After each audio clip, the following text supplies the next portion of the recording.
Assalamualaikum warahmatullahi wabarakatuh. Para sahabat yang dirahmati Allah, kita berjumpa lagi dalam pendidikan dan pembelajaran untuk meraih sukses, husnul khatimah dan surga atau SHS dengan cara belajar, teori, berlatih, dan praktek keseharian atau TBP. Semoga Allah melimpahkan kesehatan, ampunan, rahmat, dan ridhonya untuk kita semua. Semoga salawat dan salam dilimpahkan kepada Nabi Muhammad SAW dan umatnya hingga akhir zaman. Amin. Tema kita kali ini bukan hal baru. Ada yang bertanya, apakah sholat khusyuk metode 3T atau tumak ninah tafakur tadabbur itu hal baru dalam sholat? Jawabannya itu bukan hal baru.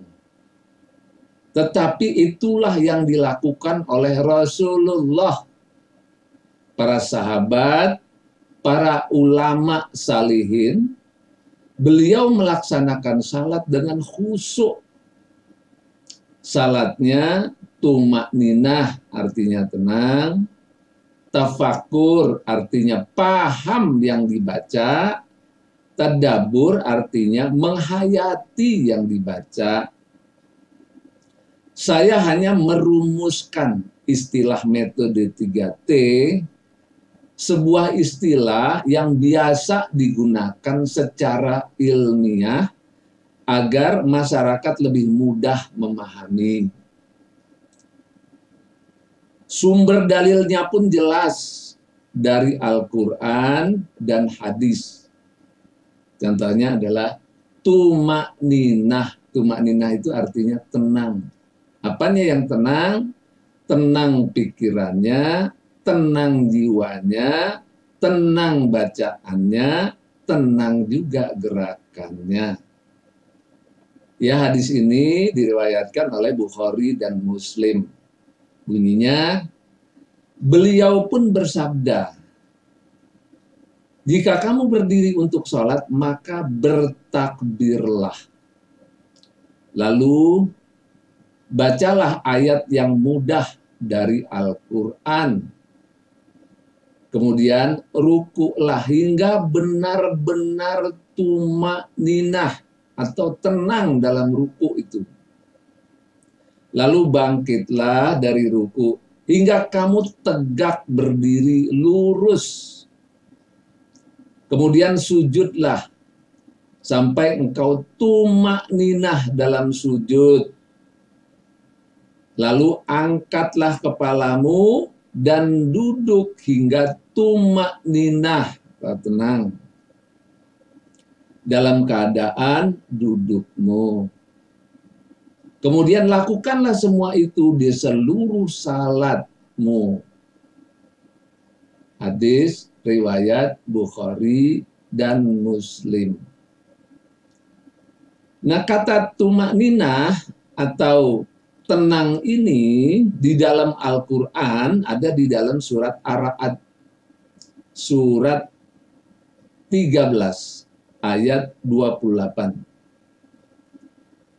Allazina amanu wa tatma'innul qulubuhum bizikrillahi ala bizikrillahi tatma'innul qulub, yaitu orang-orang yang beriman dan hati mereka tentram, tenang dengan mengingat Allah.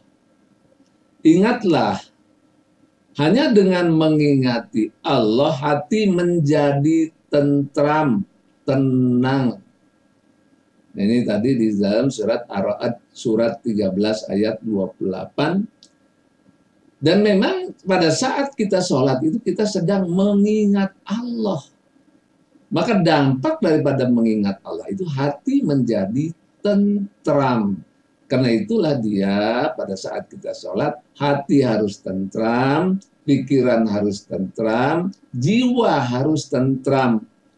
dengan mengingat Allah semuanya tentram. Nah, ini dalil tentang tumakninah atau tenang atau tentram.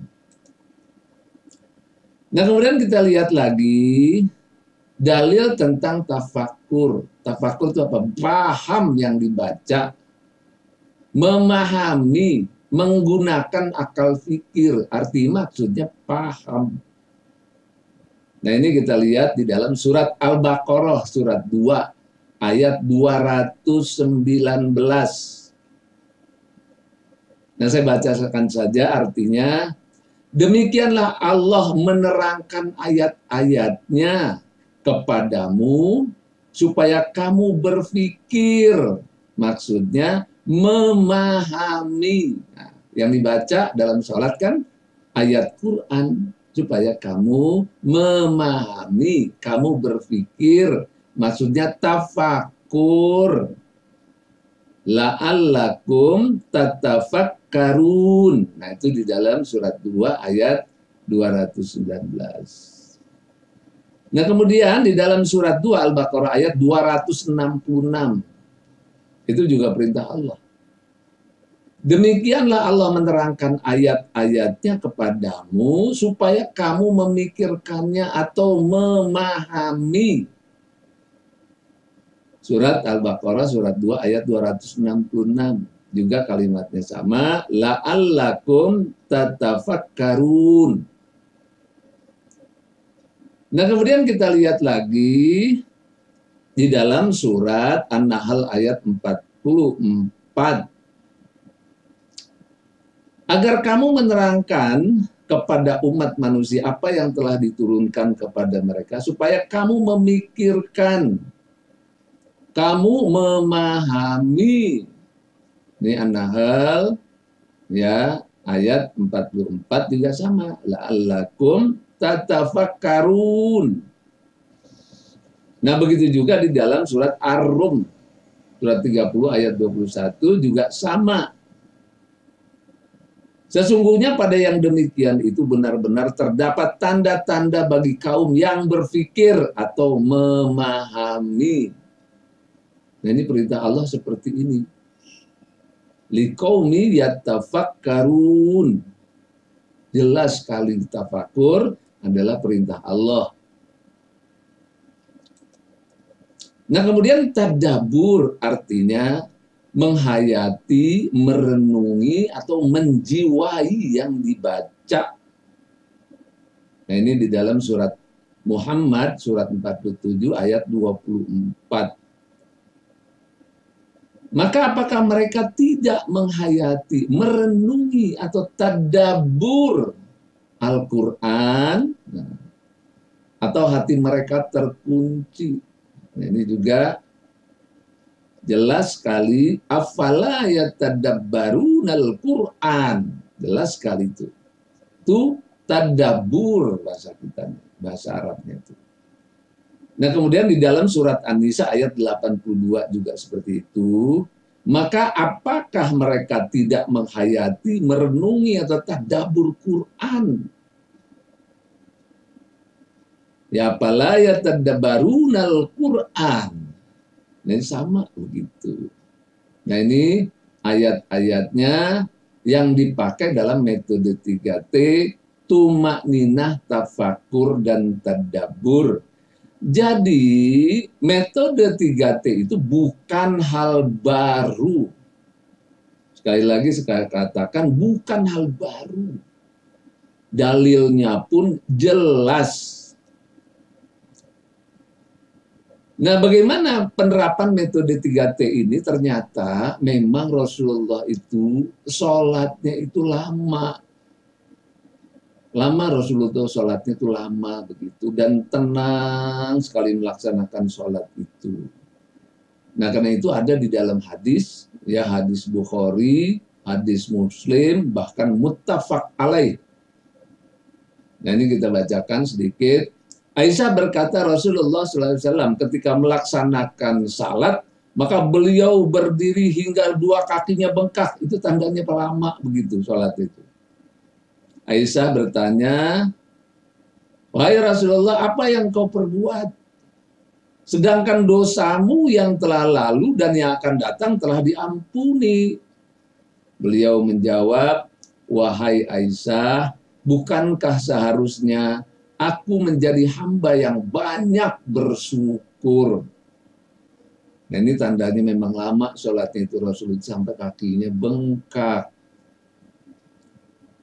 Nah ini juga di dalam hadis riwayat muttafaq alaih, ya, Bukhari nomor 1135 dan Muslim nomor 773. Ibnu Mas'ud radhiyallahu anhu berkata, aku salat bersama Nabi Shallallahu Alaihi Wasallam pada satu malam. Beliau terus berdiri lama tuh, sampai aku bermaksud untuk melakukan sesuatu yang jelek. Ibnu Mas'ud ditanya, apa yang hendak engkau lakukan? Ia menjawab, aku bermaksud untuk duduk dan meninggalkan beliau. Ini berdirinya aja lama Rasulullah itu sholat. Nah kemudian kita lihat lagi Rasulullah sholatnya lama itu di dalam hadis riwayat Muslim nomor 756. Ya, kemudian dari Jabir radhiyallahu anhu berkata, Rasulullah Shallallahu Alaihi Wasallam ditanya, salat manakah yang paling utama? Beliau menjawab, yang lama berdiri. Nah, yang dimaksud dengan lama berdiri di sini adalah kunut, adalah berdiri, maksudnya begitu. Berdirinya lama Rasulullah itu. Ya tentu sujud dan rukunya juga lama begitu. Nah ini hadis-hadis bagaimana Rasulullah melakukan sholat itu lama, tenang, tafakur, tadabbur. Nah ini Rasulullah sholatnya seperti ini. Ya memang kita juga memaklumi bahwa untuk mencapai tingkat tumakninah, tafakur, tadabbur itu ada prosesnya, yaitu proses belajar agama yang bertahap. Ya bertahap. Nah karena orang-orang atau kita semua belajar agama ini tidak sekaligus, bertahap, ilmunya bertambah lagi, digali lagi, dikaji lagi, dilatih lagi, diulang lagi. Nah prosesnya itu sehingga kita ngerti. Nah orang-orang yang hafal Quran belum tentu tahu artinya. Jadi untuk tahu artinya itu juga harus benar-benar belajar. Orang yang tahu arti belum tentu hafal artinya. Jadi udah tahu artinya mesti dihafalin lagi. Hafal arti belum tentu paham arti. Karena udah tahu artinya, pahamnya juga belum tentu paham arti. Orang yang paham arti belum tentu paham makna. Jadi udah tahu artinya, maknanya itu mesti dipelajari lagi. Orang yang paham makna belum tentu menghayati maknanya. Dia harus dilatih lagi untuk menghayati makna-maknanya itu. Menghayati makna belum tentu merasakan makna. Orang yang merasakan makna belum tentu menjadi jiwa. Jadi dia harus berlatih untuk menjadi jiwa. Jadi untuk merasakan makna pun harus betul-betul berlatih. Udah berlatih untuk menjadi jiwa, nah ini juga harus benar-benar berlatihnya. Sudah menjadi jiwa belum tentu bisa mempraktekkan. Jadi sehingga harus dipraktekkan, dilatih, dipraktekkan. Sudah dipraktekkan belum tentu menjadi karakter atau akhlak. Nah, waktu saat ingin menjadikan dia sebagai akhlakul karimah, harus mempraktekkan seumur hidup menjadi karakter. Jadi itulah proses belajar agama. Di dalam belajar agama ada tahapan-tahapan, mengerti, memahami, menjiwai, merasakan, melatih, sampai mempraktekkan ya secara terus-menerus dalam keseharian. Nah dia baru menjadi karakter. Karena itulah di dalam kita belajar agama ini, teori baru hanya 10% saja. Nah kemudian dia berlatih, nah naik 30% dan mempraktekkan hingga akhir hayat itu akan naik 60%. Jadi totalnya itu 100%. Nah karena itulah belajar agama tidak cukup hanya teori saja, harus berlatih dan praktek keseharian selama hidup agar Al-Quran yang dihafal, difahami, direnungkan, dihayati, dilatih sampai dipraktekkan dalam kehidupan sehari-hari hingga menjadi jiwa otomatis atau karakter atau akhlak yang terbawa dalam sakaratul maut menjadi nafsul mutmainnah dan husnul khatimah. Nah ini para sahabat sekalian tentang cara kita belajar, teori, berlatih, dan praktek keseharian. Dan ini bukan hal baru. Assalamualaikum warahmatullahi wabarakatuh.